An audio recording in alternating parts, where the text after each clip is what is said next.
In 1980, Danny had earned a reputation as a top-tier assassin, taking high-paying contracts with unmatched professionalism. His skill in staging crime scenes flawlessly made him highly sought after. On a typical day, he received a new contract: eliminate a wealthy tycoon in Mexico. He wasn't alone. His trusted friends Hunter, Davies, and Meyer would assist him. The team had meticulously planned the operation and lay in wait. Their first move was dramatic. They detonated the security car in front of the tycoon's vehicle to block escape. Hunter, behind the wheel, expertly maneuvered to cut off the car chasing them, shifting gears at incredible speed.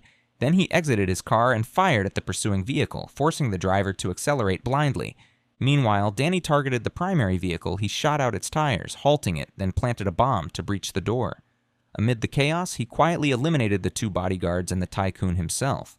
However, in the middle of the action, Danny froze. A child had appeared on the scene, and he felt a surge of guilt. Before he could recover, the police arrived and a shot struck Danny in the shoulder. Hunter quickly came to his rescue, dragging him to safety. Davies arrived in time with a getaway car and the team escaped successfully. Though the mission succeeded, the moment left a lasting mark on Danny. The guilt of almost harming an innocent made him reconsider his life. A year later, Danny returned to Australia, abandoning assassination entirely. He purchased a farm, raised fish, and cultivated vegetables, living quietly with his girlfriend Anne. But peace didn't last long. A letter arrived showing Hunter in captivity, looking like a broken man. Despite the turmoil and risk, Danny resolved to save his friend, following the instructions in the letter all the way to Oman. Upon arriving in Oman, Danny was met by an agent named Asen, who guided him to the kidnapper's stronghold.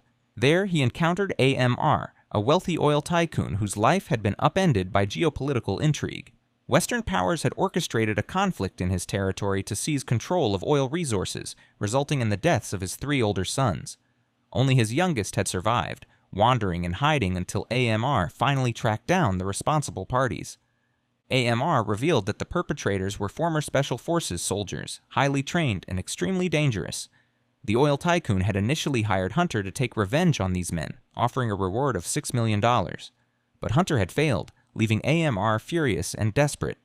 With Hunter now captured, Danny had to step in, executing the mission in such a way that the tycoon's youngest son wouldn't be implicated. He would also need to film confession videos from the targets before completing the operation, all before AMR succumbed to his terminal illness. Danny agreed to take on the challenge. AMR allowed him a brief, secret meeting with Hunter, who was in a miserable state. Seeing his friend's suffering ignited a fire in Danny. He immediately began the extraction, convincing a jailer to bring Hunter some water, then knocking him out and dragging him to safety.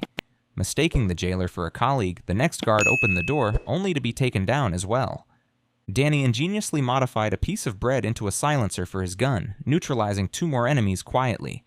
When gunfire erupted outside, Hunter assisted in covering their escape. They fought through chaos, making their way toward the exit, only to be blocked by the tycoon's youngest son. It became clear that the confrontation had been a test of Danny's abilities, orchestrated to see if he could handle the mission with precision. With no other choice, Danny accepted the conditions and immediately prepared to fly to London that night to begin the planned assassinations. He reached out to his former teammates, Davies and Meyer, seeking their assistance. He explained the entire situation and offered to split the $6 million reward among them, even though he himself wouldn't take a penny. The promise of the reward immediately caught their attention, and they agreed to join him. Together, the trio began intelligence gathering, although Davies' visible actions drew attention. The pub owner, suspicious of their activity, alerted a social organization protecting former Special Forces veterans. Logan, a sharp operative within that network, quickly reported Davies' movements and sent someone to monitor him. Meanwhile, Danny's team traveled to the Middle East to begin targeting the first of the former soldiers, Harris. Recognizing the difficulty of the task, they carefully studied his residence and devised a plan to stage an accidental death. They pried up tiles in Harris's bathroom to use later, affixing them to a hammer to simulate a slip-and-fall incident. However, Logan's subordinate, surveilling the team, captured a photo of all 3 operatives. Danny, sensing someone was watching, quickly pursued the man through a pre-dug tunnel. Cornered, the operative smashed a beehive in a desperate attempt to defend himself, causing chaos and allowing the team to escape. The next day, Danny and Meyer disguised themselves as journalists to approach Harris's villa. They staged a robbery to intimidate him, then set up cameras to interrogate him about the attack on AMR's youngest son. Harris confessed without hesitation, confirming his involvement. Danny then moved to complete the staged accident using the prepped bathroom, while Meyer chased him at gunpoint to ensure no mistakes. A brief interruption occurred when Harris's girlfriend arrived, forcing Danny to hide. but ultimately the mission succeeded without casualties. After completing Harris's mission, Danny's team set their sights on the second target, Craig, a former Special Forces operative who had dealt with AMR's second son. Craig maintained a rigid routine, spending his days between caring for his elderly wife at the hospital and training at the barracks. Knowing Craig would be away on a snowy mountain training trip, Danny saw the perfect opportunity to act. Disguised as a dentist, Danny entered the hospital to steal anesthetic drugs necessary for the mission, but he immediately spotted Logan tailing him, confirming he was under surveillance. A tense chase ensued through the hospital corridors as Danny tried to shake him off. Realizing escape was impossible, Danny engaged Logan directly, leading to a brutal confrontation. Both were highly trained, evenly matched in skill. The fight was intense, but Danny managed to wrestle Logan to the floor. Logan retaliated by smashing a bottle over Danny's head, but Danny struck back decisively, incapacitating Logan and then escaping. With Logan temporarily neutralized, Danny infiltrated the barracks dressed in a soldier's uniform. He located Craig before his training session and discreetly added anesthetic to his water. As Craig drank it, the drug took effect during his outdoor training in harsh, snowy conditions. Danny then approached and interrogated Craig, recording his confession regarding the attack on AMR's second son while Davies filmed. The extreme conditions ensured that Craig could not resist or escape, effectively ending the second mission. With 2 targets down, Danny prepared for the final and most challenging target, Simon. Simon had dealt with AMR's third son and was known for his short temper and extraordinary combat skills. Even minor annoyances could provoke him to violent action. The team carefully studied Simon, learning that he had been unemployed for some time but maintained a hardened lifestyle, capable of taking down multiple adversaries alone.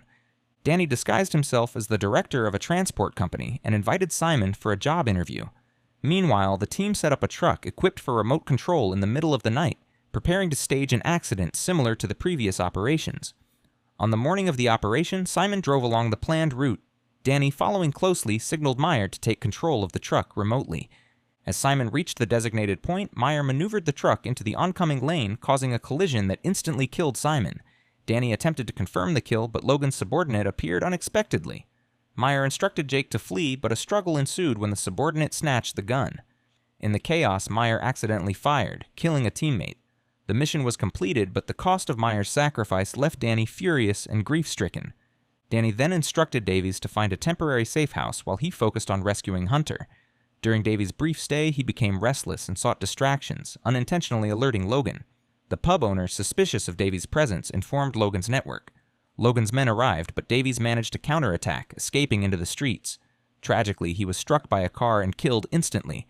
The mounting losses weighed heavily on Danny, further fueling his determination to end the mission without additional bloodshed. Danny resolved to deliver the confession videos to AMR and finally secure Hunter's release.